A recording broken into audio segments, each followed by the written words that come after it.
سلام عزیزان. اگه یه دسر فوق ساده با بیسکویت و موز میخوای که بدون فر درست بشه، این ویدیو رو تا آخر ببین. مخصوص یلدا، تولد و مهمونیاتونه. بریم سراغ درست کردنش. اول از همه 2 بسته بیسکویت پتیبور رو خرد میکنیم، میریزیم تو مخلوط کن.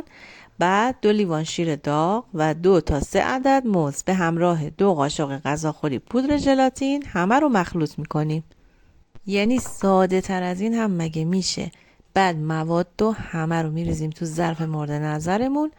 دسر ما حاضره. از این ساده تر دیگه نیست. دسر رو میذاریم تو یخچال به مدت 1 ساعت تا خودشو بگیره. دیگه تزیینش سلیقه‌ایه، هرچی دوست داشتین، پودر کاکائو، موز، هر میوه‌ای که دوست داشتین میتونین روش بذارین و تزیین کنین. اینم از دسر امروزمون. امیدوارم که دوست داشته باشین. اگه از این ویدیو خوشتون اومد لطفاً لایک و سابسکرایب کنین تا غذاها و دسرهای ساده منو ببینین. روز و شبتون خوش.